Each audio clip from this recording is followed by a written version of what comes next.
Hello बच्चों, मेरा नाम है तरुण और स्वागत है आप सभी का आज के सेशन में। और आज की भाई वीडियो बहुत इंपॉर्टेंट रहने वाली है, तो बिल्कुल भी वीडियो को स्किप नहीं करेंगे, क्योंकि आज की क्लास में हम ये पता करेंगे कि अगर आपको 2 3 4 रजिस्टर दे रखे हैं, आप कैसे पता करोगे कि उनका जो कॉम्बिनेशन है वो सीरीज है या वो पैरेलल है। एग्जाम में कई बार पूछा गया है और बच्चे कई बार इसी में डाउट में आ जाते हैं कि उसको कब हम पता करेंगे वो सीरीज कॉम्बिनेशन शो कर रहा है और कब हम पता करेंगे कि वो पैरेलल कॉम्बिनेशन शो कर रहा है। और यही हमारा आज का टॉपिक है। बहुत इंपॉर्टेंट क्लास है, पूरी क्लास जरूर से देखना। स्टार्ट कर लेते हैं अपने कंसेप्ट को। तो जैसा आपको दिख रहा है, how to find whether resistors in series और इन पैरेलल। कैसे आप पता करेंगे वो सीरीज में है या फिर पैरेलल में है। ठीक है, चलिए भाई। तो देखिए, मैं आपके लिए एक सर्किट ड्रॉ करता हूं। यहां पर एक सर्किट है आपका। उस सर्किट में मैंने यहां पर रेजिस्टर लगा दिया, एक मान लीजिए यहां पर लगा दिया, और एक मान लीजिए मैंने यहां पर इस तरीके से लगा दिया। अब यहां पर एक बैटरी को हमने कनेक्ट कर दिया कुछ इस तरीके से। ठीक है, तो इस वाले में आप क्या पता करेंगे कि जो रेजिस्टर्स हैं वो कैसे लगे हुए हैं, सीरीज में है, पैरेलल में है। तो इसके लिए बस एक छोटी सी बात दिमाग में रखनी है कि आपको यह मालूम होना चाहिए कि जो करंट है वो स्प्लिट हुआ है या नहीं हुआ है। यानी जो जो रेजिस्टर्स हैं उनमें जो करंट जा रहा है, जो करंट वो ड्रॉ कर रहे हैं, वो एक ही जैसा है या स्प्लिटेड है। देखो कैसे पता करोगे। मान लेते हैं ये पॉजिटिव टर्मिनल है, तो यहां से जो करंट जा रहा था वो आई जा रहा है। यहां भी कितना पहुंचा भाई, आई पहुंचा। अब कुछ करंट क्या होगा, यहां पर जंक्शन आया तो कुछ करंट यहां चला गया। हमने मान लिया कि यहां पर I1 चला गया। ठीक है, कितना चला गया, I1 चला गया। तो यहां पर जो करंट आया वो कितना आया, टोटल में से आपने I1 को माइनस कर दिया। ठीक है, अब इस पॉइंट पर जब फिर से करंट आया, कितना आया था भाई हमारा, I-I1 आया था। कुछ करंट भाई इधर भी तो जाएगा और कुछ करंट इधर भी जाएगा। ठीक है, बात समझ में आ रही होगी। यानी कुछ करंट तो ऐसे चला गया, कुछ करंट यहां से इसमें चला गया, और कुछ करंट इसमें इसके थ्रू भी जा रहा है। तो यानी इन सब में क्या है, अलग अलग अमाउंट जा रहा है करंट का, एक जैसा नहीं जा रहा। जब एक जैसा नहीं जा रहा तो ये आपका अगर R1 मान लें, इसको इसको R2 मान लें और इसको R3 मान लें, तो हम बोल सकते हैं कि ये तीनों के तीनों जो रेजिस्टर्स आपके लगे हुए हैं, R1 R2 और R3, ये तीनों के तीनों हमारे कैसे हैं, पैरेलल कॉम्बिनेशन में है। ठीक है, कैसे हैं, पैरेलल कॉम्बिनेशन। और पैरेलल कॉम्बिनेशन आप सबको पता है, आप कैसे निकाल सकते हैं, 1/RP is equal to 1/R1 plus 1/R2 plus 1/R3। ठीक है, एक कंसेप्ट ये हो गया। दूसरा देखो, मान लो आपको एक ट्राइंगुलर बेस दे रखा है। ठीक है, एक ट्राइंगुलर बेस दे रखा है और इसमें करंट की डायरेक्शन मान लेते हैं, यहां से क्या किया, वो एंटर कर गया, और यहां से मान लिया वो एग्जिट कर गया। क्या एग्जिट कर रहा है भाई, एंटर कर रहा है करंट आई, एग्जिट भी कर रहा है करंट आई। अब इसमें कैसे पहचानोगे, तो इसमें भी सेम ही चीज है। यहां पर आकर के क्या हो रहा है, करंट स्प्लिट हो गया। हमने मान लिया ये रेजिस्टर R1 है, ये रेजिस्टर R2 है, ये रेजिस्टर आपका R3 है। तो यहां पर आकर कुछ करंट तो इधर चला गया, हमने मान लिया I1 चला गया। इधर कितना करंट गया, फिर टोटल I था, I में से I1 निकल चुका, रिमेनिंग इधर आया।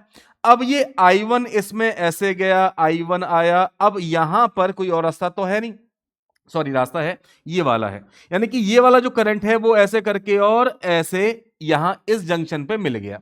ठीक है, दूसरा करंट जो I-I1 है वो यहां से जाएगा, यहां से जाएगा, इस पॉइंट पर आएगा।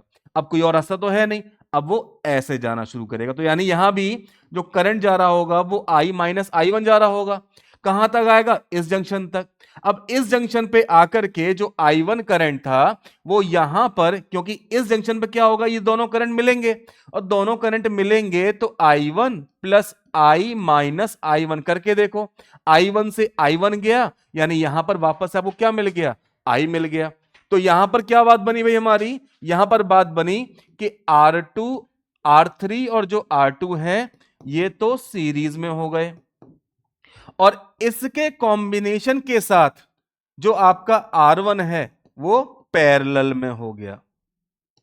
ठीक है, यानी कि ये दोनों कैसे हो गए, हमारे सीरीज में हो गए, उसके साथ में ये वाला हमारा कैसा हो जाएगा, पैरेलल कॉम्बिनेशन में हो जाएगा।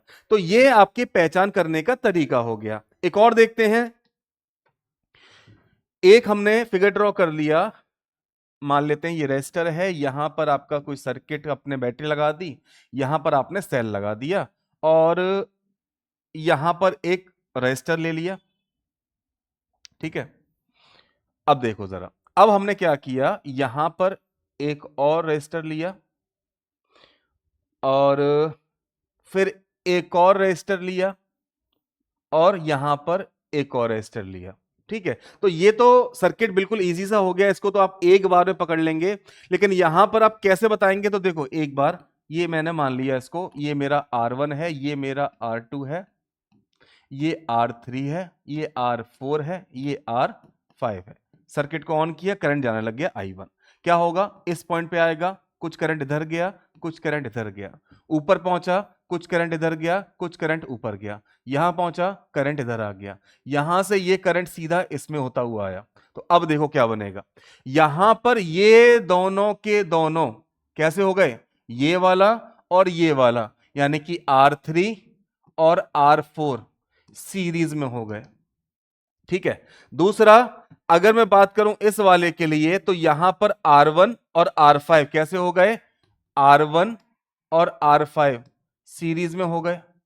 और अगर इस पूरे के लिए बात करेंगे, तो जो नेट रेजिस्टेंस आपको इन दोनों का मिलेगा इसके साथ, उसके साथ भी ये कैसा शो करेगा, हमारा सीरीज शो करेगा। तो यहां पर ध्यान रखने वाली बात क्या है, यहां पर ध्यान रखने वाली बात यह है कि करंट कहां कहां से डिस्ट्रीब्यूट हुआ है और कहां कहां वो जाकर के एक साथ एड ऑन हो गया है। तो इस तरीके से आप क्या कर सकते हो, अपने रेजिस्टर्स को पता कर सकते हो कि वो सीरीज कॉम्बिनेशन में है या पैरेलल कॉम्बिनेशन में है।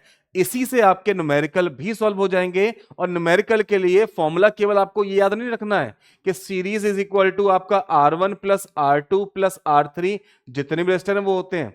यहां पर जो आपको फॉर्मूला बेसिकली याद रखना है वो V is equal to I R वाला रखना है, क्योंकि जरूरी नहीं है कि आपसे नेट रेजिस्टेंस ही पूछे, हो सकता है पोटेंशियल पूछ ले करंट देकर के। तो इसमें क्या करोगे आप, V इज इक्वल टू आई, जो भी सीरीज में है आप उन सबको क्या करोगे, प्लस कर दोगे, या पहले प्लस करके आप उसको इस वैल्यू में पुट कर दोगे। यहां से आप इसके बारे में फाइंड कर सकते हैं। तो ये थे आज की वीडियो में कि कैसे हम पता कर सकते हैं रेजिस्टर्स सीरीज में है या फिर पैरेलल कॉम्बिनेशन में। मुलाकात आपसे अगली वीडियो में करेंगे, तब तक के लिए थैंक यू सो मच।